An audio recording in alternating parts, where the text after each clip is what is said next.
Full disclosure, I'm Robin Farzad. People ask me all the time why I felt to include what I included in the book, and I just went with my gut and I went with my heart, and I know that there are women out there who struggled with the same things, and I wanted them to know that, we got through this. We are stronger than we think we are. Wrap yourself up in this one. How to Stitch an American Dream, the story of Jenny Doan, the grandmother of 24 who persevered through personal and financial hardships to reinvent as the YouTube influencing face of the Missouri Star Quilt Company. Stitch around. This episode is made possible by the support of Salomon & Ludwin, a boutique wealth management firm dedicated to helping families make smart financial decisions. You worked hard and sacrificed to create and build wealth. They treat advice given to you with the respect your journey deserves. For over 30 years, Salomon & Ludwin has earned a reputation of trust and confidence, recognized by Barron's as a Hall of Fame advisor. More at salomonludwin.com. Full Disclosure podcast to NPR One, Spotify, and Apple at link fulldradio.com. Please subscribe, rate us, and recommend the show to others. And follow on Twitter, Facebook, and Instagram at FullDRadio.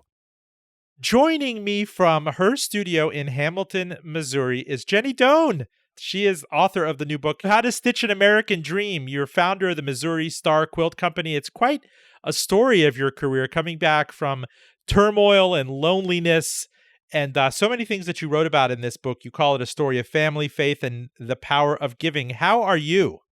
I am good today. Good to be here. Well, I'm a polite, nice Jewish boy, but remind everyone out there listening how old you are and how many grandchildren you have. I am 64 years old, and I have 25 grandchildren and counting. 25 grandchildren. And if you look back even 10 or 15 years or 20 years, could you have imagined that you are a bona fide a YouTube franchise? You have so many followers on YouTube. You're an Instagram phenomenon. You're a social media. I mean, so many people have been at home. The Missouri Star Quilt Company has gotten so much press. You've been married for 41 years. You've rode several different personal and financial crises. And now you're one of the largest quilting channels on YouTube, which didn't even really exist 15, 16 years ago. It's true. It's true.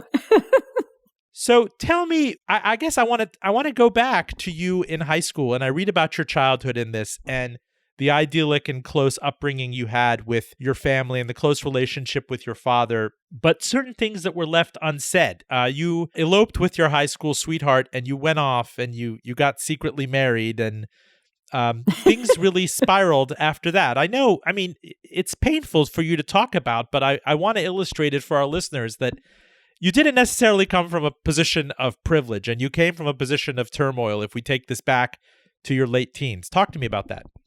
Oh, I totally did. So I actually didn't marry my high school sweetheart. I married a guy I knew for about 6 weeks on a dare in Reno, Nevada. And that was kind of a shock to everybody I knew and everybody who knew me. And it was not a good decision, it turns out. It's always better to get to know those guys better. But yeah, it was quite a different life than the one I've been privileged to be a part of now.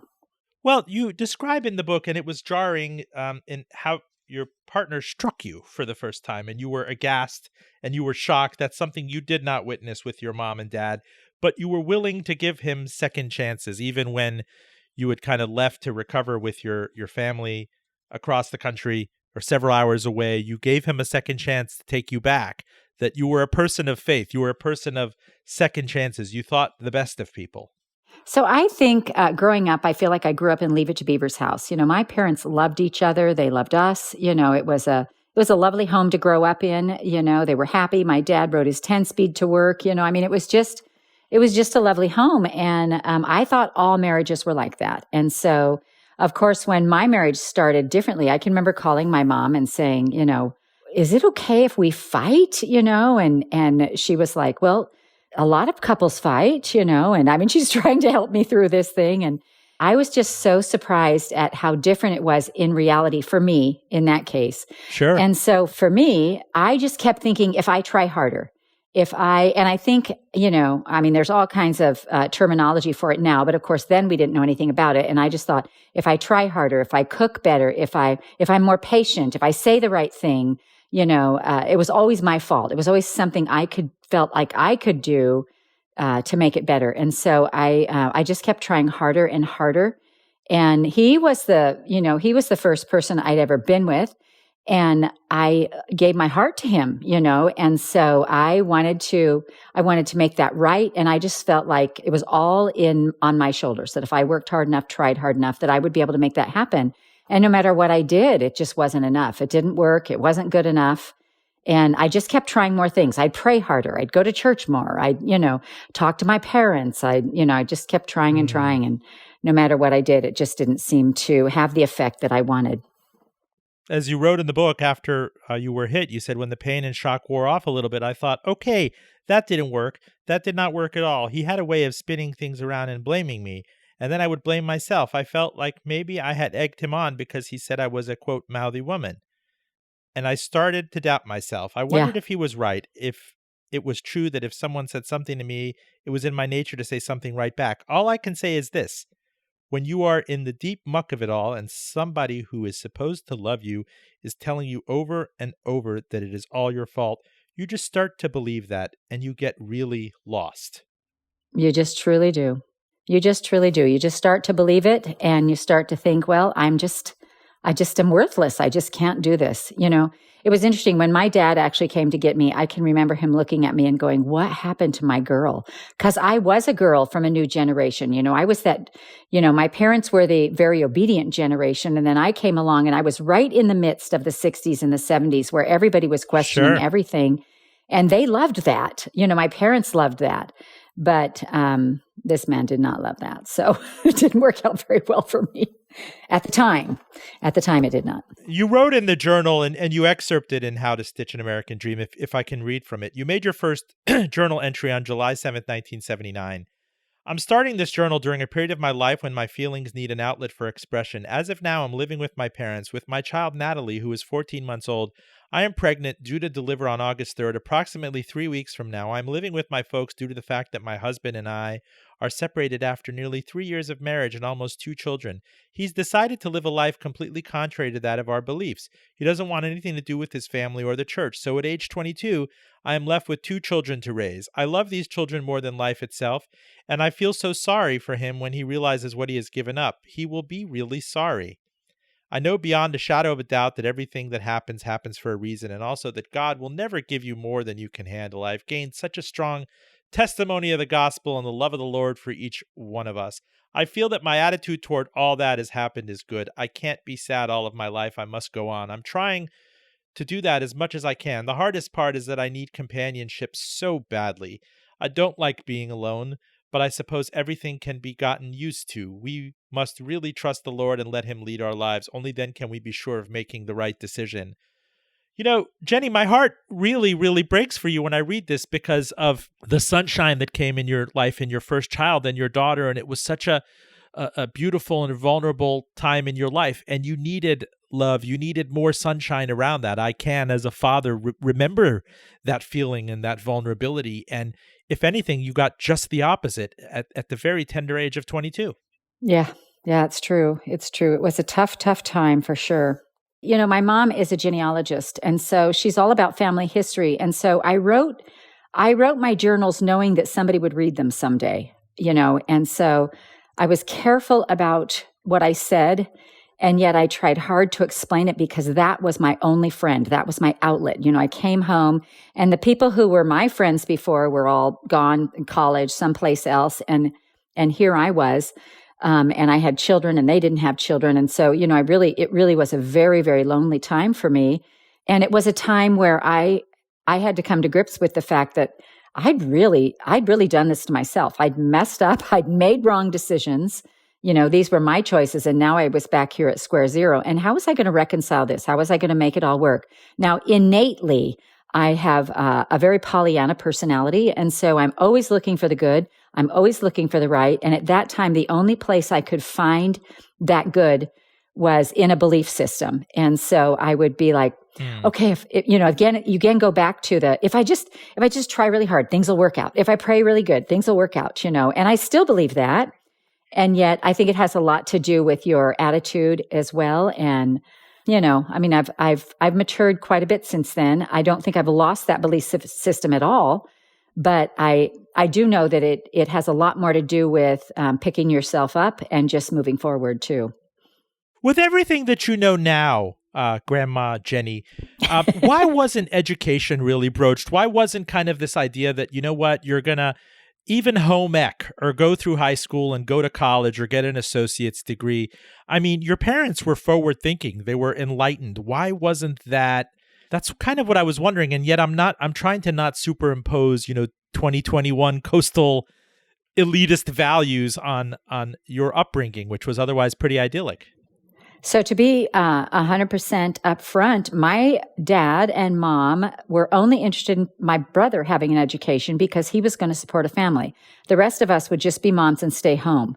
And so I've talked with my sisters about this, and I'm like, did you ever feel like you could go to college? Did you ever feel like it was an opportunity for you? Were you ever talked to about it? I can even remember going to my high school counselor and saying to him, I'm really struggling with algebra and I need some help. And then he said to me, well, you will never use algebra in your life. Just take business math because if anything, you'll be a secretary, wow. or something like that. And I was just like, okay, so I guess I'll take business math. I never felt like that was an option for me to go to college. And I was surprised when I realized that really wasn't an option. My brother was supposed to go to college. He was going to raise a family. And of course, this is my perspective at my young age, but having talked with my sisters about it, they said the same thing. No, that wasn't something it was never said, after you go to high school, you're going to go to college. We were to get a job right away. We always worked really hard. But we got a job. I got a job in a bank. I got a job in that's the thing. You did mind expanding things as a teenager. You go to Moscow, you go to the Iron Curtain. Yeah. With a choral group. You even raise the money to go off on yourself. What is it? You pick celery. Yeah. Back in the day. So there was some autonomy and self. I mean, how many people of your age, college or otherwise, would have gone, and be spied wearing jeans in Moscow and had a government agent, attached to them? And I guess, going back to your mind back then, did you think that it kind of had to have a storybook ending that you meet a prince or you said you were guy crazy in the book, a guy is just going to take care of you, that there was this inherent paternalism? Oh, 100%. So I actually planned my life out when I was 13. I even knew that I wanted my name to be Jenny Livingston. I thought Jenny Livingston was such a lovely name. I never even met anyone named Livingston. But, my goal was to find a great guy and get married and have babies and live happily ever after. That was my whole thought process. And, it just didn't quite work the way I planned. I never saw myself divorced. Never, ever. That was not something that was even in the cards for me. I didn't think. There was a lot of stigma attached to that. Full disclosure, I'm Robin Farzad. You're listening to Jenny Doan. She is author of How to Stitch an American Dream, a story of family, faith, and the power of giving. She's founder of the Missouri Star Quilt Company, which is quite a story. Over just the past decade, this tiny, Hamilton, Missouri company called Missouri Star Quilt Company has grown from your corner shop, Jenny, with one quilting machine and 2 bolts of fabric for sale, to become the largest quilt company in the world, really, truly riding YouTube and Instagram and everything that's been going on Pinterest and the home crafts boom, and especially over the pandemic where people were homebound. But I still want to take you back to your 20s before we unpack that story. Tell me about Ron coming into your life, where you had, you had a 14-month-old, you were pregnant with another. I guess you were about to have your second child. Your husband, your partner, had left you. Yeah.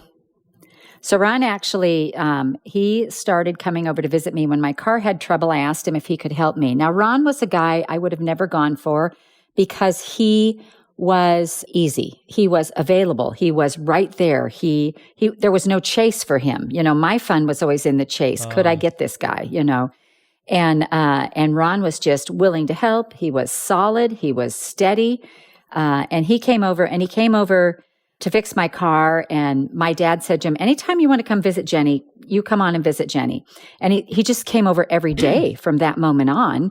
And, we would talk about things that we wanted, and we would sit up late and talk. And it was always, we had a 3-cushion couch, and my mother always joked that the 2 outside cushion would sink down from us talking. But when the middle one went down, then that was when she was going to worry, And we just would sit and talk, and we had so much in common, and we so enjoyed each other. And at one point, he asked me to marry him, and I said, I just don't love you like that. I'm expecting the butterflies. I'm expecting the fireworks. I'm expecting a really big sign. I'm not going to make this mistake again. So I am not going to get married unless I know 100% that this is what I am supposed to do. And so, he would talk to me and talk to me and talk to me about that. And he'd be like, I'd be a really good husband. But hold on, Jenny, how was he around your daughter, if you don't mind my asking? Oh, how my was he in gosh. terms of inquiring about being a father? My gosh, he was the only one who could put Natalie to sleep. He would pick her up and carry her, and she would comfort right away and fall asleep. And, the rest of us, we just couldn't even put her to sleep. And so my kids loved him, and they always have. They've never known any other dad. Obviously, most of us don't remember before we were 8 or so, and these little girls, and he loved them. He just thought it was so cool that everywhere we went, people thought we were a family. And that was something that was foreign to me, because that was not something that my first husband wanted at all, and so I was like, you like it? You like that people think we're a family, and he's like, oh, it's what I've dreamed of my whole life, and he held their hands, he held them. He was just perfect with them. He was just amazing. You guys get married in 1980, a little bit more than 40 years ago. Yeah, we did. What was it like initially financially? With your situation, with kind of, you must be, as in the book you described, really mindful of not making the same mistakes, not willing to trust as much as you were as a teenager. Yeah. But it was a tough time financially to kind of make a new start of it.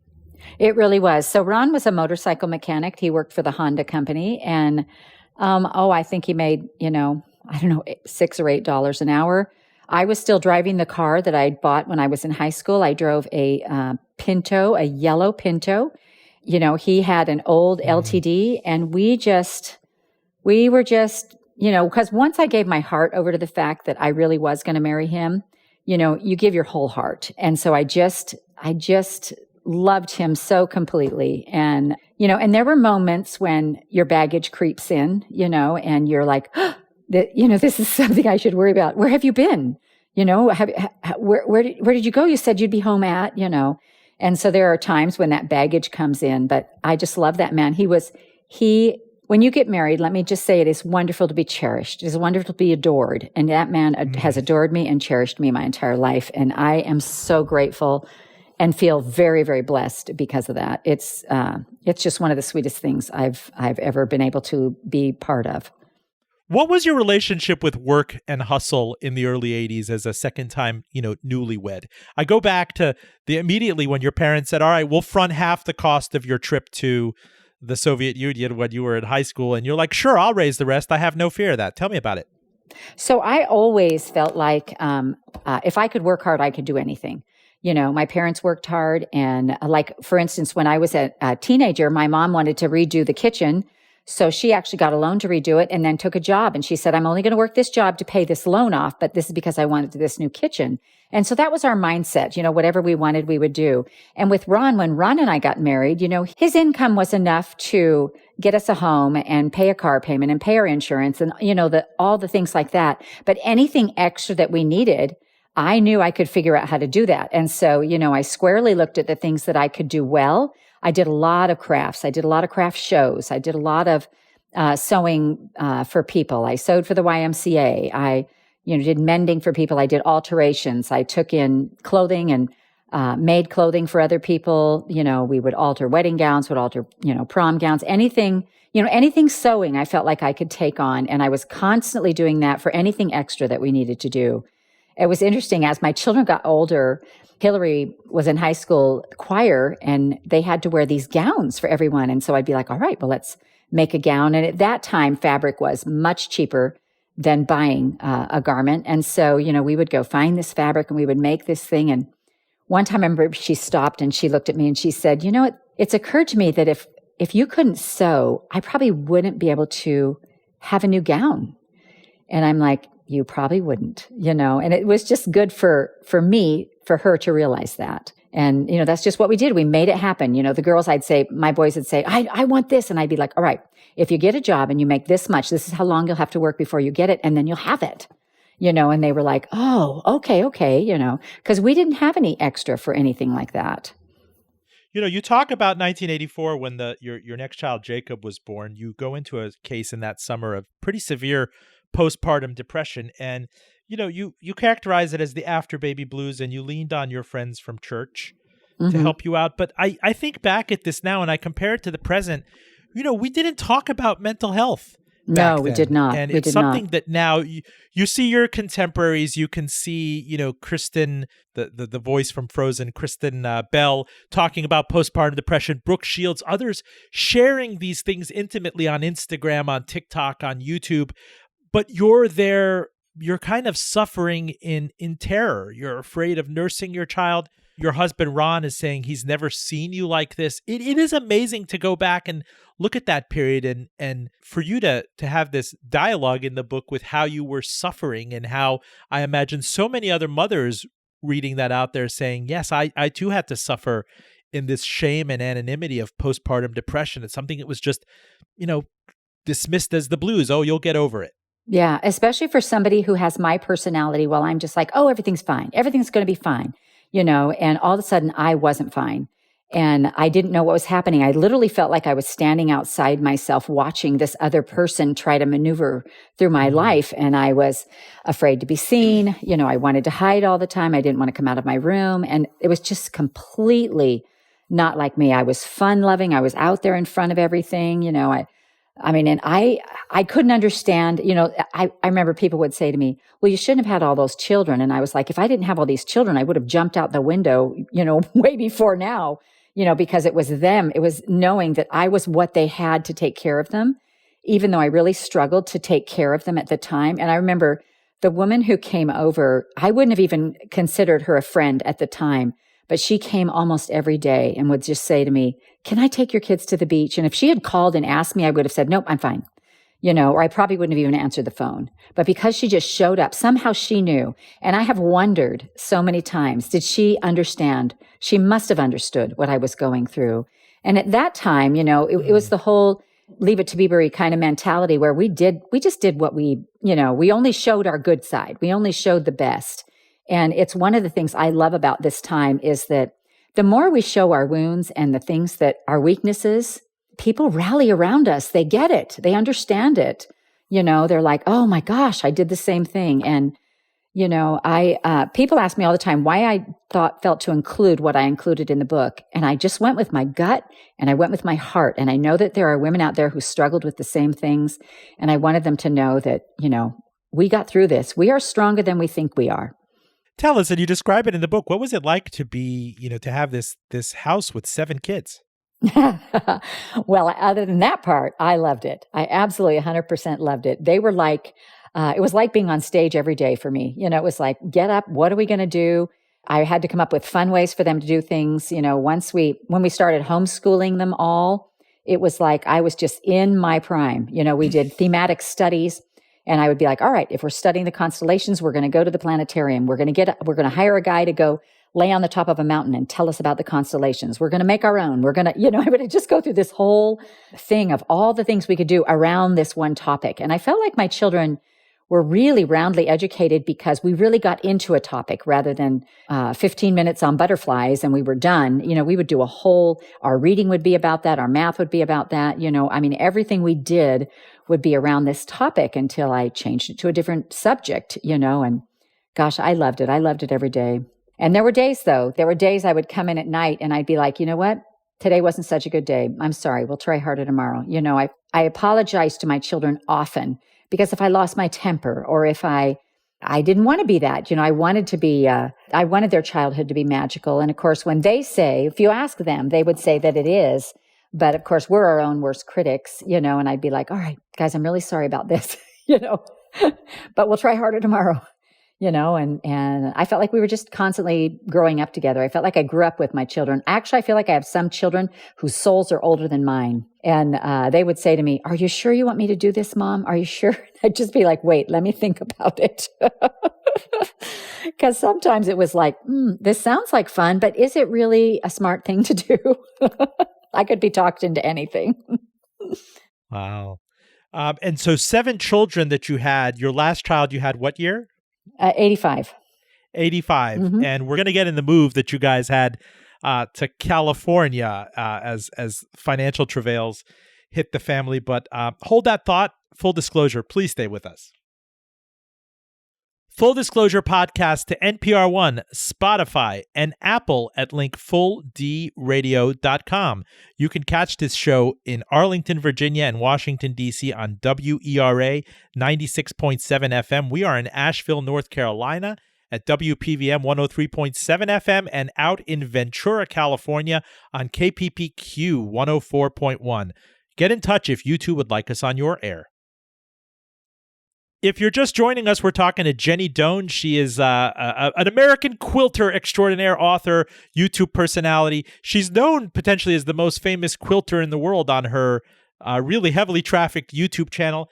The name of the book is How to Stitch an American Dream, a story of family, faith, and power of giving. You are founder of the Missouri Star Quilt Company. Please take us back into your financial situation, after you had your 7th child, and it was a really rough go of it in the late 80s and early 90s. It was a rough go. We were still living paycheck to paycheck, and we were, our little boy, when he was about 5, he got a tumor in his lymph gland. And that comes with a lot of medical bills. And we were barely just hanging on. So anything extra I had to work extra for, like if we wanted to get an appliance, one of our appliances went out or something like that, I would have to work extra and do something so that we could afford that extra thing. And so there really wasn't extra for anything. And I was canning all the foods. I gleaned the fields. We lived in an area that was very prolific for, grown vegetables and things like that. And I would glean fields. I had a big garden. That's how I fed my family. And we just got swept under with this whole medical problem with Josh. And it just really took the wind out of our sails. And we actually went and talked to a debt counselor. Those were brand new things then. They had never, they didn't really have them available for people. And we had to actually pay some money to talk to him. And then he said, "I don't even know how you're living. I think you should file a medical bankruptcy." And we were just like stunned because we thought he was going to somehow help us out of that. And turns out, he says, "I don't even know how you're eating." And, we didn't always know either. But obviously we were fine. But we filed this medical bankruptcy and we just felt like maybe it would be cheaper for us to live someplace else. Ron had spent a couple of years living in the Midwest. And he said it was much cheaper to live there than it was in California. I think at the time it was the height of the interest rate craze. And I think we were paying about 12% interest rate on our mortgage. And, and so I think we just thought, well, we would give it a try. I was one of those who'd never really been, except for my travel in high school, I'd never really been out of the state too much. And I was like, where is the Midwest exactly? What does that mean? And we would, Ron explained to me, where it was and what we would do. And we kind of just put our finger on a map and said, well, we can just come here and try it. And it was right around Kansas City. And there's a lot of smaller towns. And we thought it would be cheaper if we lived in a smaller town. We had a little bit of a thought process, but that whole trip and everything like that, we sold just nearly everything we owned to pay for a U-Haul and the things to take with us that were precious to us. I got to ask you, how do you, I read this and I wonder, I think about my parents' siblings and they had extended, families in Iran, 6 or 7 brothers and sisters, or 7 or 8 or 9. And it had to have been a concern to divvy up the amount of food, or, I understand to the extent that you want to live off the fat of the land. And there was this agricultural instinct, from Salinas, where your father, had a job with the Smucker Jam Company. But it is difficult to feed and clothe and oversee 7 children. And moreover, you're not being paid for schooling them. You're kind of CEO of the house. Yeah. Yeah, I actually could write a whole book on that. I'll tell you what, I've fed 5 kids on about $50 a week. And I had my children, actually, I assigned one child to each day because I had 7 children. So there were 7 days, and that child was over what we were going to eat for dinner that day. And it was their job to help me in the kitchen as well. And so, so they would say, we want this. They'd scour the ads to find the cheapest, how they could afford what they wanted to make. And, they've all learned really good lessons about how to do that. My daughters, when they got married, they would call me up and they would say, I have this, this, and this. What can I make? And I loved that game because it's like, all right, well, let's see. What can we make if we have this, this, and this, But, nobody starved. Everybody had plenty. Nobody went to bed hungry. And I don't know. I was just blessed with the gift to be able to figure that out. What about the state of government support? I know it's a combination of federal and state benefits in Missouri. I mean, the option of turning to food stamps or aid to family with dependent children. I know there's a self-determination in your family, and there's a grit that you got from your parents, Frankie and Deanie. But I mean, at some point, you needed help. You really needed help. You were bankrupt. We did. We didn't. There weren't programs there like WIC or anything like that when my kids were little, or if there were, I didn't know about it. But and welfare had a big stigma attached to it. And so we were determined not to do that. We did go to our church for help a couple of times, like if we couldn't pay an electric bill or something like that, and they would help us. But in our church, the welfare system is set up where you do work for what you get. And so you would go work at, whatever they needed you to do, and then they would help you with this. And so, you didn't tend to want to ask very often either. There shouldn't be, and maybe it was only in my mind, but it just always seemed to me there was a stigma to that. I was very independent. I wanted to do it myself. And so we would just figure it out. And I remember as my kids got older and have jobs, there were times that I would say to them, can any of you pay the electric bill? And they would, one of them would say, wow, I can pay the electric bill, and I don't think they do remember things differently than I do. I always say to them, this was my perspective, but I don't think it harmed them in any way to participate in helping our family take care of it. But I do think it's made them all very good with their own finances and jobs and money. They treat it way differently than we did. When I grew up, money was not something that was ever spoken about. I never knew how much my parents made or what it cost for us to live. We were never privy to any of that.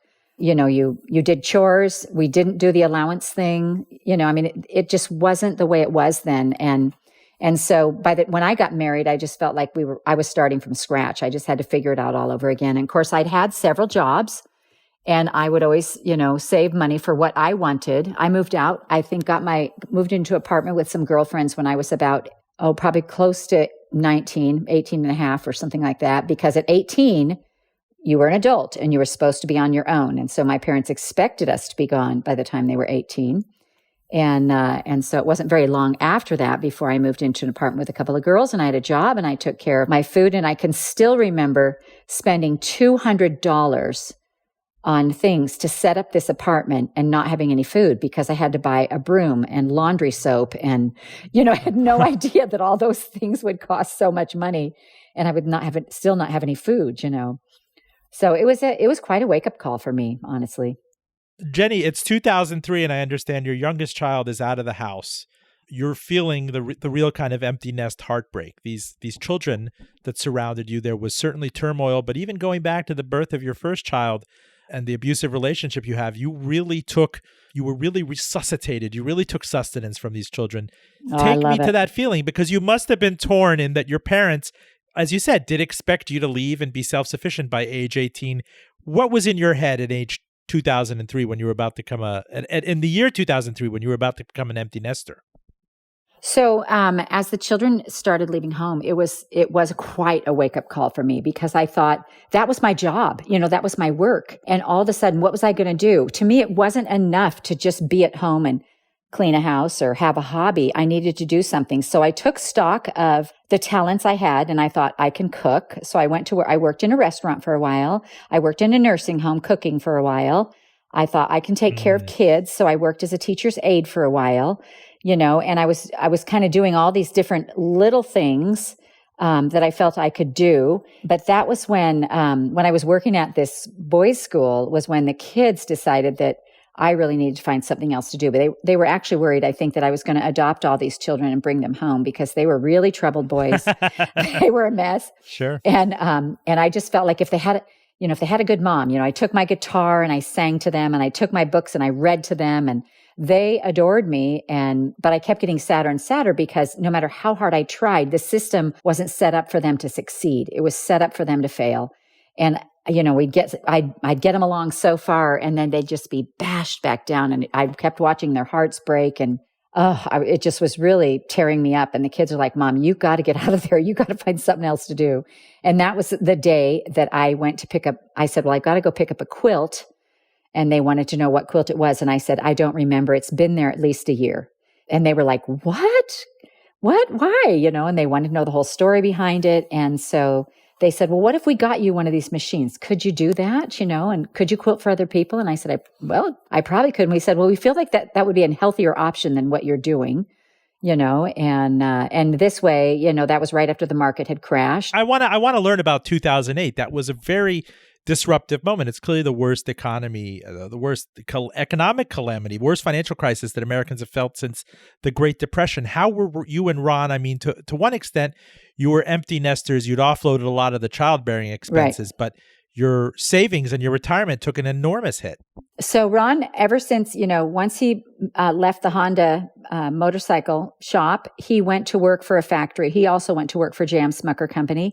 And then when we moved to Missouri, he went to work for the Kansas City Star. And so our only retirement was in a 401k. That was all we had.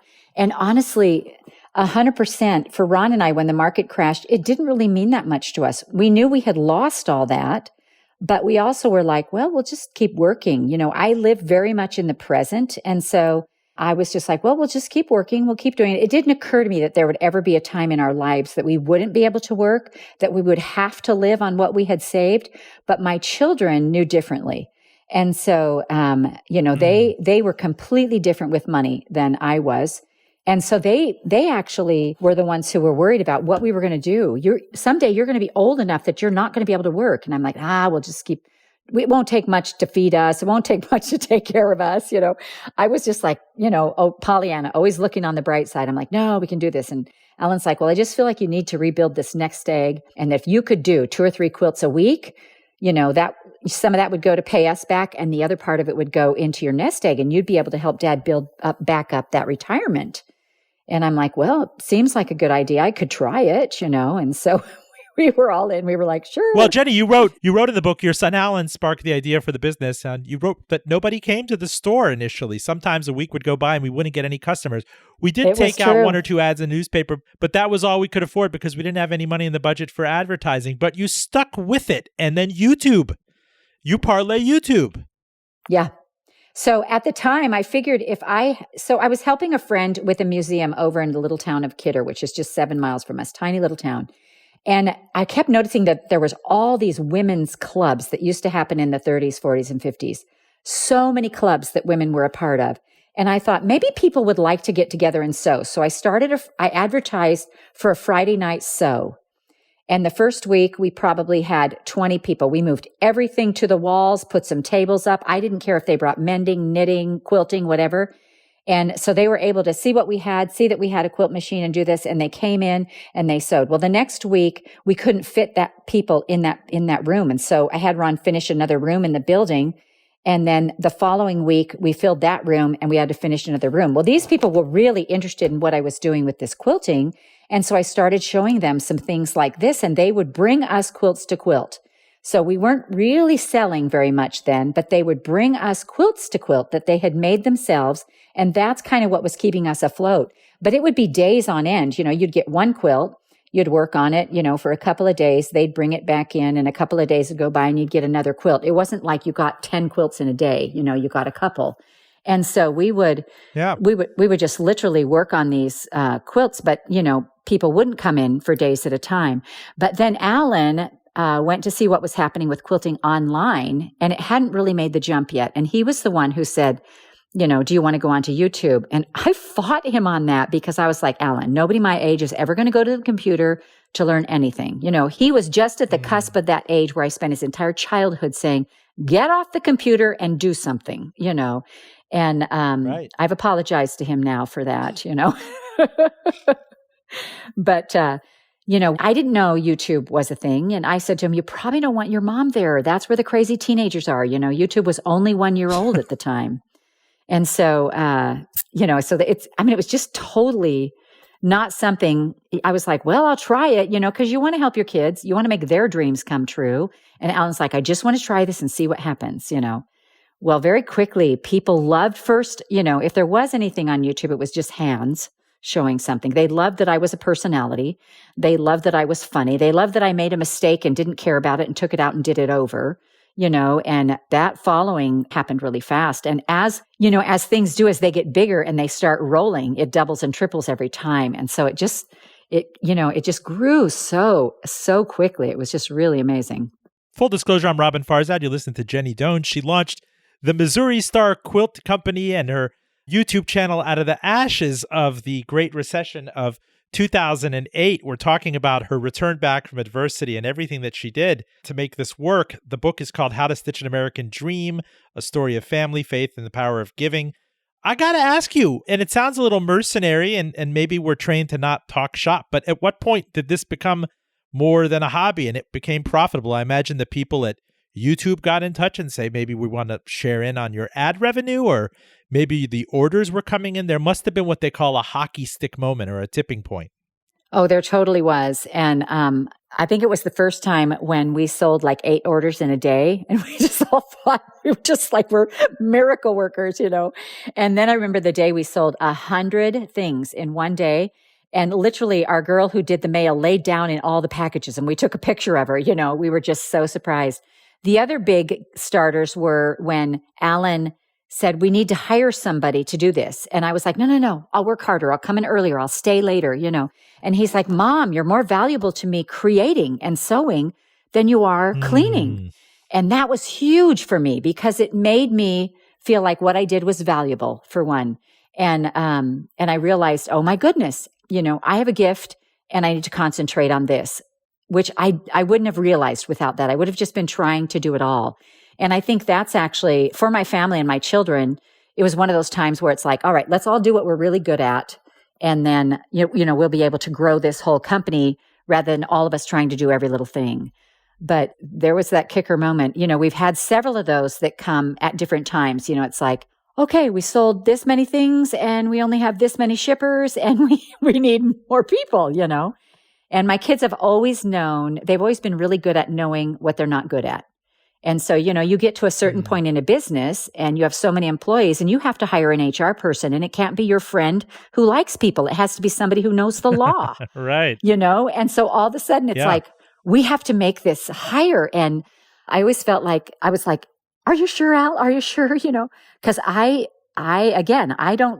not out there a risk taker. Jenny, you're not a risk taker. And moreover, you're not a logistics and MBA person. How do you get your head around a supply chain and sourcing? Do you and your son kind of wing it? Do you try to learn from other people? Do you, I understand you've had many companies in Silicon Valley visit you in Missouri. You're now kind of called the Disney World of quilting there in Missouri to kind of learn from your lesson on kind of learning on the fly of MSQ Company. How did you learn about this? How did you reach out to people? What did you read? What did you study? So I actually think it was mostly Alan. I was busy with the day-to-day. Sarah and Natalie and I were busy with the day-to-day, and Alan was the one who was moving ahead on these things. And Alan is very confident. And so even if he didn't know, you would think he did know. And he would talk to people and he would network with people and he would come home and he would be like, all right, this is what we need to do next, and he would have a whole new way of setting up shipping. Or we realized that, we had to actually buy a scale because we couldn't just assume that all of our packages were going to weigh the same. And so, we just kind of really, it was so organic. It was just organic. As we needed something else, we found out about that one thing and we moved forward. We got a lot of help from other people who had other businesses, people here in town who had businesses. They would mentor us when we would ask them questions. They were helpful. And, because there were just so many things we didn't know about it because we didn't expect it to be anything but a little family business. And honestly, I remember Alan's an entrepreneur and he loves creating new businesses. And he was talking to a mentor of his about all these different businesses. And he said, so tell me about the one you started for your mom. And he goes, well, this is what it's doing. And this is what it's doing. And he goes, whoa, whoa, whoa, whoa. Do you know what entrepreneurs would give for a business that has this kind of momentum? And it actually caused Alan to stop and really take a look at what was happening with us, what we were doing at home, because, it was going so much faster. And in his mind, it was my little quilt business, and it was just growing and growing. And we needed more fabric and we needed to sell this. And we needed to figure out the 60-day, how do you do the 60-day thing where you buy it, but you have to pay it back in 60 days? There were just so many things we had to learn, and it was all just really organic. I want to illustrate for the listeners how it went from this kind of organic way to kind of fill your lonely heart and do something after you were an empty nester. You truly put Hamilton, Missouri on the map. The city is now called the Disneyland of quilting, or Quilt Town, USA. You write that the growth of your company has been life-changing for the people of Hamilton and the surrounding towns. We have more than 450 employees on staff. That's a lot of jobs in a rural area. We have 13 quilt shops in downtown Hamilton. People call it a Disneyland for quilters. Before the pandemic, we were drawing 100,000 visitors per year to our shops, to a town of 1,500 people. We grew so big and so fast, the teams from Google and YouTube and other big Silicon Valley companies have come out to interview us just to hear our story and understand how to work with us. And something that's so poignant is you describe how small the world is and how important interpersonal connections are. There was a woman from Brazil who put you in tears after she met you on the YouTube channel, and she comes, you say, all those miles to meet me, all because of what I had taught her to do in a tutorial online. That for you changed everything. It did change everything. It did change everything. In my mind, I still don't get how we can talk to Hawaii without there being a wire. Those things are miraculous to me. And YouTube is one of those things that's all over the world. And it just is so stunning to go to a whole nother country and know that there are people who follow you there, who watch you, who feel like they know you. It's hard to wrap your head around it. It's just amazing. Joan, in the few minutes we have left, you have more than 24. I see you have 24 grandchildren? Yeah, 24. How are you advising them vis-a-vis what you were advised? And yes, you took it was a baptism by fire, and it was not an easy route. You have a lot of perspective and a lot of gratitude in this book. You write that what I realize now is the pieces of all of our lives are being stitched together. The fabric stretches all the way back to our mothers and fathers and grandmothers and grandfathers, but in all of our lives, so many of the little pieces of our past are part of the beautiful quilt that tells our story. Thanksgiving, Christmas, all this stuff, when you're surrounded by this bumper crop of children and grandchildren, tell me how kind of this has been transubstantiated to future generations in your advice. So I love my grandchildren, but they're not mine. They are their parents. And my grandchildren will come to me sometimes and ask me advice, and I will give them my advice, and I will say to them, but your parents, this is their job. So, they need to do this. You need to talk to them about this.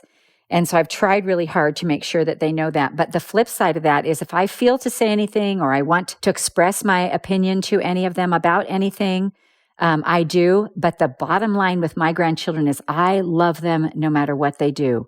We do have several of them who work for us, and they have to toe the line just like everybody else. And so I feel like they know that if they work hard, they get rewarded. And if they don't, they just don't. But, I'm never short on advice. That's for dang sure. I remember one of my granddaughters called me asking me about what I thought about some dress she had. And I said, you know what? I had a standard for my kids, but your mom is your mom, and that's her job. She gets to tell you. And I said, I love you no matter what you do. So, that's kind of how we do it here. Our grandchildren were very, very a part of their lives, and I just love them dearly, but they're not mine. They're theirs. They're their parents. Oh, boy. Well, what is yours is this great company, the Missouri Star Quilt Company, and actually really catapulting Hamilton, Missouri, which I read this book and I feel like you guys just, almost like a dartboard thing. You pick that city and serendipity took you there from the West. And you really have brought a phenomenon. It's kind of like Yakov Smirnov in Branson, Missouri, but Branson's a whole other issue. But the book is called How to Stitch an American Dream, a story of family, faith, and the power of giving. The author is Jenny Doan, founder of the Missouri Star Quilt Company. Highly recommended read. Can you give us your social media particulars, where you can be found on YouTube and Instagram and Twitter and Facebook?